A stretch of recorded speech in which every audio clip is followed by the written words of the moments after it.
Cement,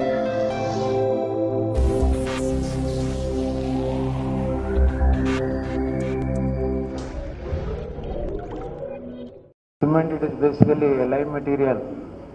The basic raw material being used is almost more than 95% limestone and another 4 to 5% either clay or laterite and iron ore are being added.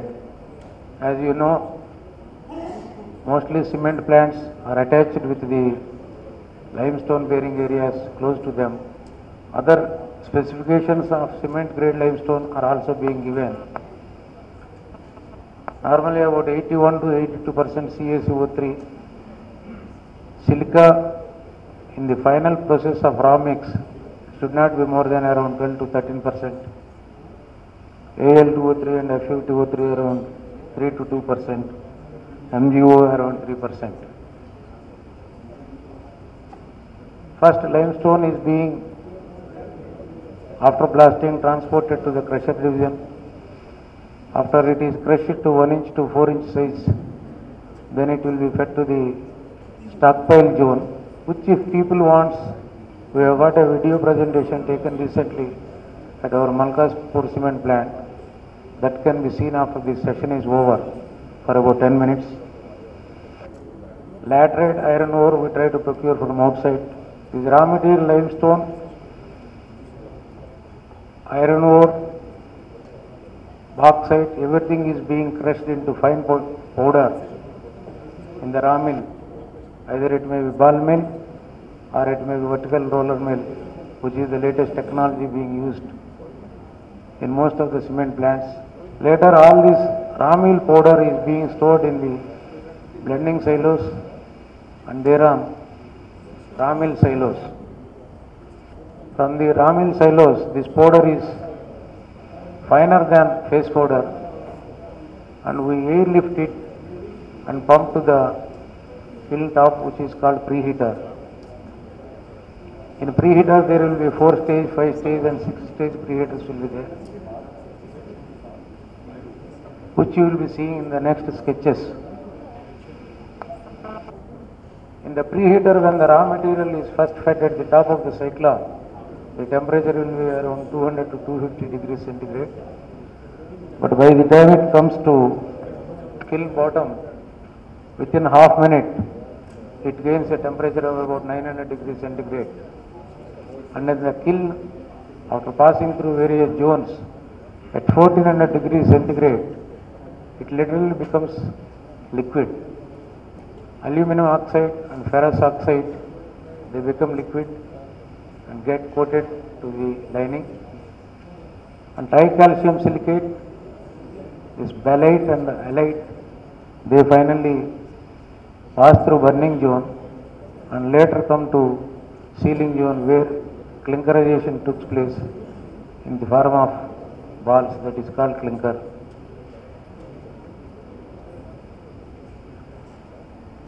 At the kiln outlet, within the kiln normally the clinkerization total process it takes about 42 to 44 minutes.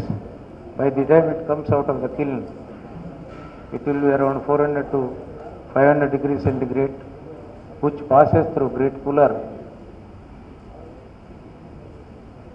After that it is being conveyed later to the clinker stockpile through bucket conveyors or belt conveyors.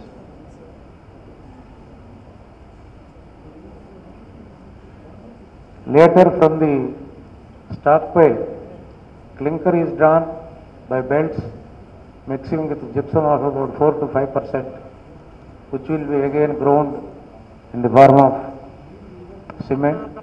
That will again go to storage silos where it is packed and dispatched. At various stages, raw mill is being ground in the raw mill, coal is being ground in the coal mill, which are mostly ball mills operated with heavy HT motors. Cement, after grinding, it goes to silos from where it is packed either manually or by automatic packers and then dispatched. You can go through the sketches. Before conclusion they will be there. Page number 11, 12, 13. sketch number 1.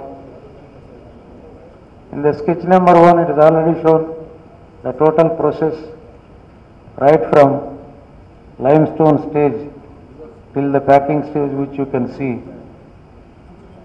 Limestone raw materials being fed to dryer and then to raw mill, then to storage silos, then to kiln, then to cooler, then to clinker silo, from there to cement mill, and then to storage silos, then to packing.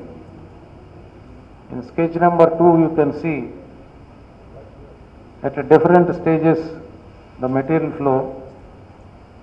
From the kiln inlet side, raw mill will be coming down from the preheater to the kiln inlet. From the kiln outlet side, the coal fire will be injected into the kiln,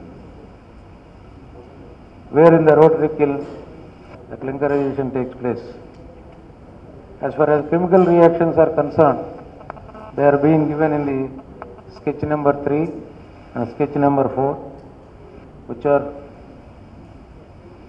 may not be more relevant, but one can collect the details from Mr. Ranjan Kumar. As far as the cement industry is concerned, if once you go now, in 1980s, hardly we were producing around 60 million tons in the country, but today we have gone up to 200 million tons. With the present given licenses, we may even be able to produce around 240 million tons of cement. With all this, the per capita consumption of cement in India is today it is hardly 150 kg, whereas in the developed countries it is ranging from 400 to even 600 kg of cement. The main drawback, today cement industry also is passing through crisis because of lack of demand and additional capacities have been added. For India mainly we are lagging behind is, as morning Mr. Nanda was telling, in the mineral sector the progress is not up to the mark.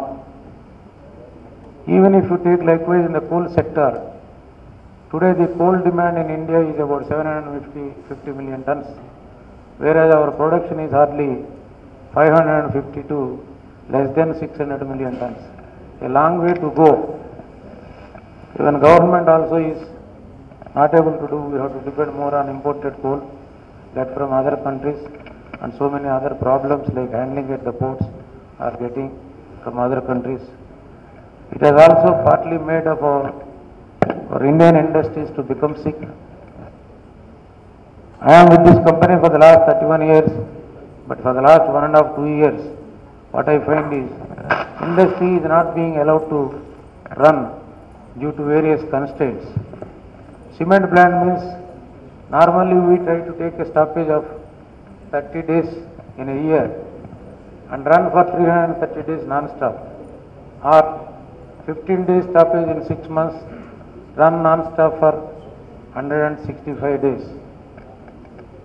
Because frequent cooling, frequent heating will spoil the kiln life, kiln bricklaying, the total process and heavy expenditure on the cement. This being a very highly costly oriented plant, cement plant. Today, to produce 1 million tons of cement per year, the project cost is around 400 to 500 crores. 3 months back we were able to sell a cement bag at the rate of 280 rupees per bag, 50 kg, which has got so many processes are involved. But whereas we go to the market and buy a 50 kg salt bag for more than 300 rupees. So many government taxes, all these things are not relevant, but until and unless the power sector is improved, the power is being supplied uninterruptedly to the cement industry, it cannot definitely be successful. It will be heavy loss to the cement industry. If you compare to the China, which is speeding up during the last 10 years, the way in which they are speeding up is, their GDP growth is good, their developments are good, they are moving very fast, Their cement production in all types of kilns is from 1000 to go to 1300 million tons they have taken 4 years time. From 62 to go to 200 million tons we have taken more than 25 years. Until and unless at various levels all the governments are very serious for infrastructure projects and consume cement, cement industry cannot be successful and it may not be able to meet the demand of our Indian continent.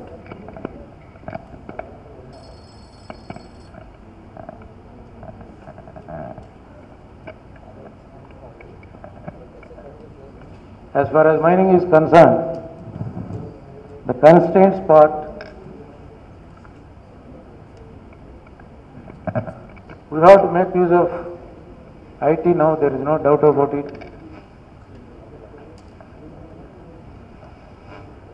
Maybe most of my friends who are here, we are more or less, even after retirement also, we are continuing as per the industry's demand. We should start inducting younger blood, where we will be able to train them, where with the help of IT, we will be able to move forward towards the developments or improvements required in the industry for the growth of industry or for developing the industry in the most economical way.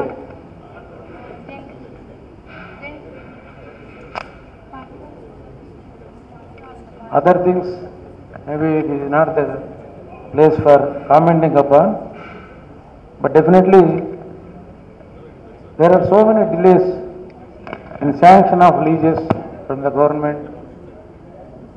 I have applied for one lease renewal 5 years back, it never comes. But if somebody has got vested interest, a new lease can come within 1 week also. That is where the industries are not able to be successful. We go from pillar to post, post to pillar, and always tension, in spite of the fact that hundreds of crores of rupees we are paying revenue to the government. Lease sanctioning delays should be minimized. I don't know in a forum like this, until and unless some government officers are also involved, who are connected with the formalities, maybe revenue department, maybe mines and geology department. Morning IVM, Mr. Sharma has already come. Until and unless all of us work together, things will not move. We are mostly private people, but the regulatory or controlling authority is government, and government also until and unless all the departments work together, the formalities of getting mining leases will not will not take much time. As far as illegal mining is concerned, in spite of the fact that so many agencies are there, Andhra Pradesh is the first worst in the whole country. Second and third stand as Tamil Nadu and Gujarat, where lot of illegal mining is going on. When I was working at Rasi, maybe Nalgonda division, Pidugurala on ADMG office was put. One check post was put at Krishna River Bridge. ADMG was not able, geologist was not able to cross that Pidugurala junction and go into the place where there are more than 100 limestone butties. He cannot dare. Anybody, vigilance fellow cannot come. In some other state, collector is going to find to catch a sand illegal transport. Some people will try to hit him with a tractor and kill him. Somebody in Guntur, MRO goes to check the illegal mining of sand. Being a lady, somebody will try to hit. Is it the way in which we give importance to other people? Is it the way in which we give importance to our society or to our nation? After all, everybody has got right to live, but at the same time everybody has to work in the right way. Today that kind of domination, maybe because of political intervention, maybe because of local vested interests, they are playing a role, and that is where not only our economy is getting affected, but also even government officers are afraid to go for vigilance. If some hard-working, intelligent, trustworthy, straightforward officer is there, he will be thrown to dust somewhere to the remote place, or he will be given a lot of trouble.